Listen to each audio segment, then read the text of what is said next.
L'invité du Maine, une coproduction Fidélité Mayenne, RCF Sarthe. La semaine prochaine, une grande partie du mobilier de l'évêché de Laval, ainsi que bien d'autres objets religieux, seront vendus aux enchères. Firmin Lamy, vous êtes chargé de communication pour le diocèse. Bonjour. Bonjour Isabelle. Cette vente de mobilier, ça préfigure en quelque sorte la vente de l'évêché lui-même. Oui, tout à fait. C'est une décision que Monseigneur Mathieu Dupont a prise après avoir consulté les différents conseils consulteurs, conseil diocésain des affaires économiques et conseil épiscopal. C'était une volonté de Monseigneur Scherer avant lui et désormais c'est acté, l'évêché sera bien vendu. Donc là, on parle bien quand même de la vente du mobilier et d'objets religieux.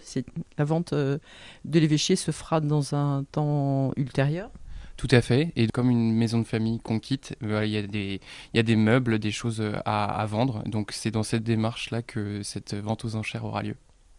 Alors on va faire la visite tout à l'heure avec François Nug de l'étude de Maître Nug et Drouel, l'hôtel des ventes de Laval qui a été mandaté précisément pour cette vente. Pourquoi est-ce que il a été fait le choix d'exposer le dimanche le mobilier et les objets à l'évêché et que la vente se fasse à l'hôtel des ventes le lendemain ?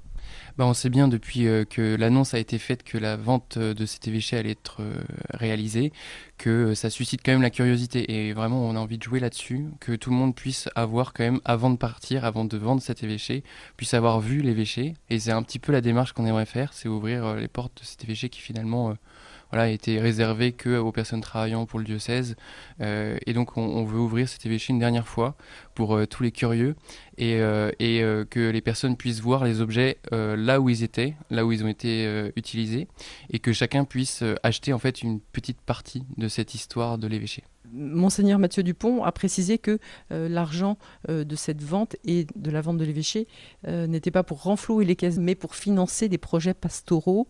Est-ce qu'on a des petites idées sur ces projets particuliers ? Alors pour l'instant, les projets ne sont pas statués, ils seront pareil validés par les différentes instances, mais l'idée c'est vraiment de réinvestir dans la mission. Donc ça va être vraiment de la pastorale, des événements type JMJ. On a vu que c'était des événements qui coûtaient très cher, mais qui valent le coup d'être vécus. Donc voilà, il nécessite une trésorerie qui va nous le permettre peut-être grâce à cette vente. L'idée derrière cette vente aux enchères, c'est de faire un don au diocèse. On voit bien, c'est bien sûr une partie du passé de l'évêché, mais foncièrement, les meubles, pour la plupart, n'ont pas beaucoup de valeur. Vous n'allez pas attirer les clients là avec ?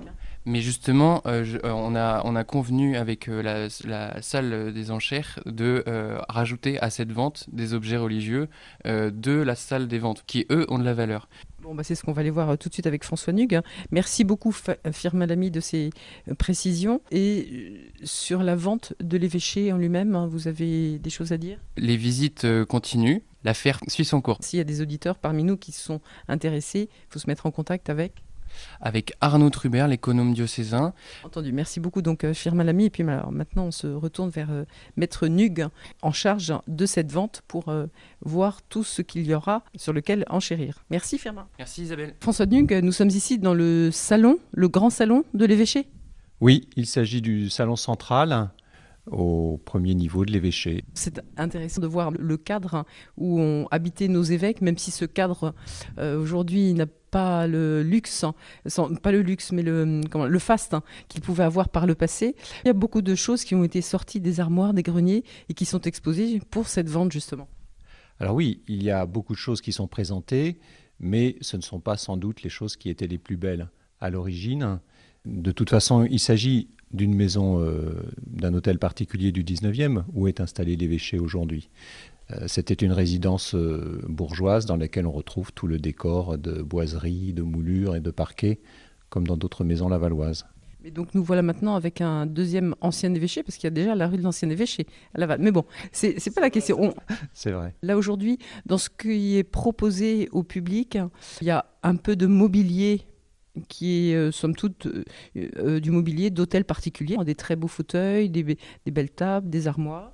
Oui, il s'agit d'un mobilier qui a été acquis au fil des siècles. Nous avons surtout un mobilier d'usage. En fait, il y a peu de choses qui soient vraiment très anciennes. Les meubles et objets qui dataient du XVIIe ou du XVIIIe ont été conservés par l'évêché. Et nous avons à vendre un mobilier qui est essentiellement du 19e, avec beaucoup de meubles Louis-Philippe, de meubles Napoléon III, des salons, des guéridons, des tables, des lustres, quelques commodes aussi, et puis des pendules. Voilà, ce que l'on peut trouver chez un particulier. Ce qui veut dire, effectivement, ce sont des choses que l'on peut mettre, à condition d'avoir un petit peu de place, mais que l'on peut facilement mettre chez soi. Oui, en fait, il y a deux types de meubles qui nous sont confiés. D'abord du mobilier d'habitation et puis ensuite du mobilier fonctionnel. C'était essentiellement un lieu de travail. Donc nous avons beaucoup de meubles de bureaux comme on pourrait le trouver dans une entreprise en fait.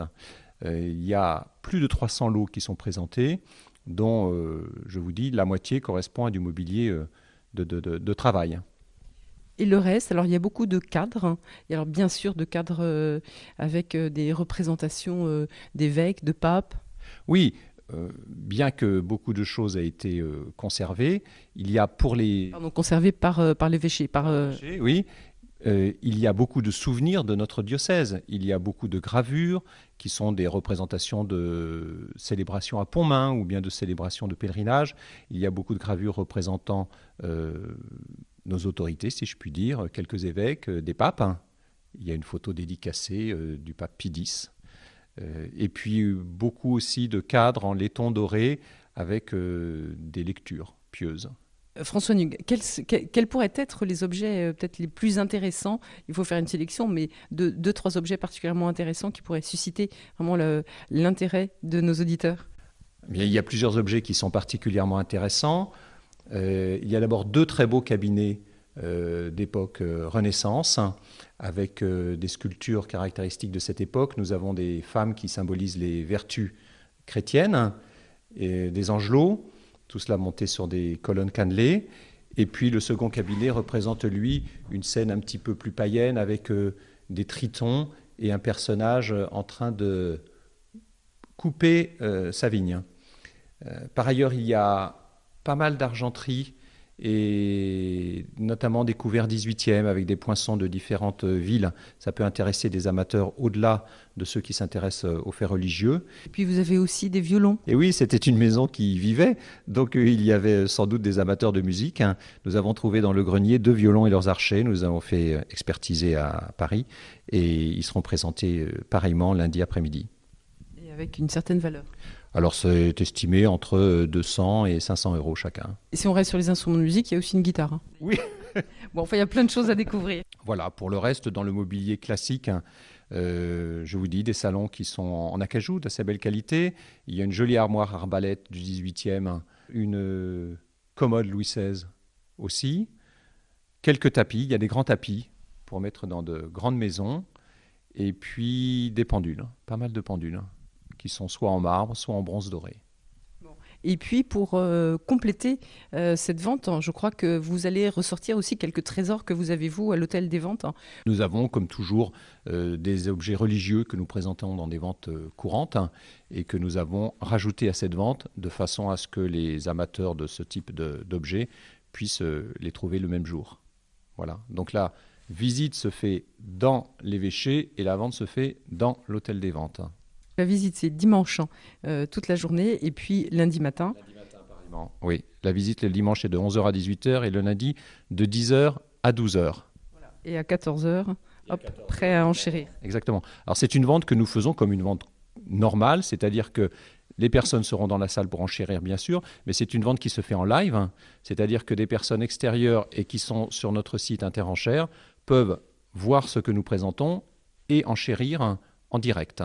Vous pouvez aller sur le site de l'Hôtel des Ventes qui est Laval Enchères et vous verrez tous les objets qui sont et listés, et photographiés et estimés.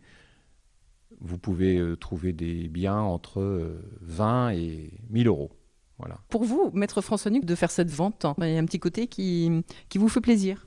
Alors ça me fait plaisir, ça me touche, ça m'honore. Je suis lavallois, donc évidemment je connais ce bâtiment. Je n'ai jamais eu le plaisir d'y rentrer jusqu'alors, mais maintenant je le connais bien par cœur.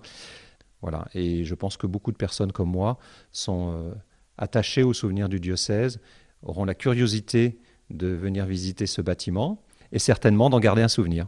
Bien, merci François Nug et merci de nous avoir détaillé donc cette vente du mobilier de l'évêché auquel nous sommes tous conviés, donc comme l'a dit Firmin, pour aussi garder un petit souvenir de l'histoire de notre diocèse et puis pourquoi pas contribuer donc aux projets pastoraux qui pourront être réalisés grâce aux bénéfices de cette vente. Donc visite de l'évêché dimanche de 11 à 18h. Et le lundi matin de 10 à 12, et ensuite la vente, c'est lundi à partir de 14h, à l'hôtel des ventes, où vous êtes, rue du Bourgny, où vous êtes commissaire-priseur, maître François Nug. Merci beaucoup. Merci à vous, et je vous donne rendez-vous lundi à 14h.